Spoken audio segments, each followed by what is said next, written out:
Dalam berbagai kasus, Yusuf Mansur seringkali memanfaatkan situasi untuk mendongkrak namanya dan menutupi kesalahannya. Salah satunya yaitu dengan mengklaim setiap cobaan dan musibah yang diterima korban atau lawannya sebagai balasan dari Allah karena menagih hutang padanya atau tidak mengikuti perkataan Yusuf Mansur. Dikutip dari Rumangunso Channel, Tabrani menjelaskan jika hal yang dilakukan Yusuf Mansur sungguh sangat jahat dan merupakan bukti nyata bahwa Yusuf Mansur benar-benar menggunakan agama sebagai tameng. Padahal pada dasarnya hal tersebut hanya digunakan Yusuf Mansur untuk mengelabui orang-orang dan menunjukkan bahwa dirinya sakti dan sangat dekat dengan Allah. Itu video beliau Ustadz Y marah-marah. Saya sih belum kenal beliau, belum pernah ketemu. Makanya saya tulis di IG-nya, kalau boleh ketemu Ustadz. Ajarin saya mau jadi murid lah gitu. Lah, ternyata beliau di penjara.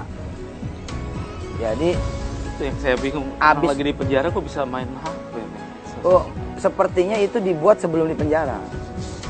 Sepertinya itu dibuat sebelum di penjara. Terus ada yang mengangkat lagi.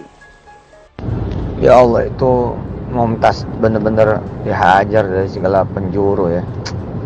Mudah-mudahan Allah ampunin beliau, Allah maafin beliau, Allah bikin beliau tambah hebat, tambah bersih, tambah jaya, jadi orang paling lempeng, paling lurus seplanet bumi, insya Allah menjadi inspirasi.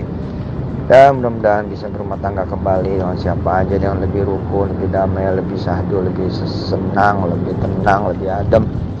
Dan istrinya yang dulu mudah-mudahan ketemu lagi jodohnya juga dalam keadaan yang lebih baik segala-galanya, amin ya Allah. Dan mudah-mudahan Iqbal yang mana dia adalah Mumtaz diampunin Allah, betul-betul diampunin Allah, ke atas bawahnya, kanan kirinya, semua yang membersamainya hingga akhir zaman nanti. Sallallahu alaihi Muhammad wa ala alihi Muhammad. Sayangnya langkah Kemal untuk memperkarakan Jam'at ini berhenti pada tanggal 25 Mei 2010. Pencabutan laporan polisi ini salah satu penyebabnya adalah Ibu Sumarti meninggal. Nah, setelah Ibu Sumarti meninggal, Pak Kemal ini seperti yang ditulis oleh koran Duta Masyarakat mendapat ancaman dari beberapa orang yang Kemal itu kenal dengan orang-orang tersebut.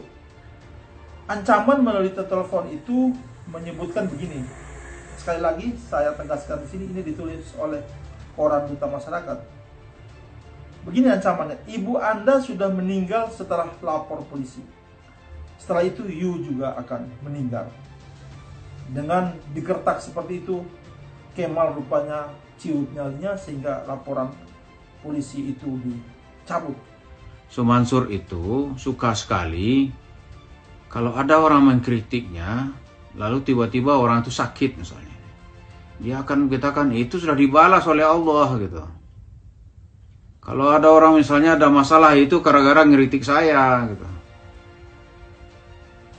Lantas aneh doain ya biar dia cepat baikan, biar cepat ini. Yang terakhir yang dia ngotot itu ada Pak Darso Arif menginterview seseorang yang bernama Iqbal. Oleh Mansur identitas orang yang diperjelas, dia mengatakan kamu tuh udah kena azab oleh Allah, masalah keluargamu atau bla bla bla gitu. Sekarang apa iya gitu? Kalau bagi Yusuf Mansur semuanya iya, seakan-akan dia itu adalah penyalur suara Tuhan gitu. Orang nagih utang ke dia aja, dia dengan gampang mengatakan aneh adem seperti Ibrahim gitu.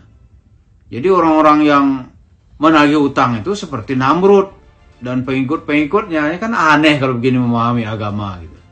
Kita ini sesama Muslim, nggak ada cerita itu tuh.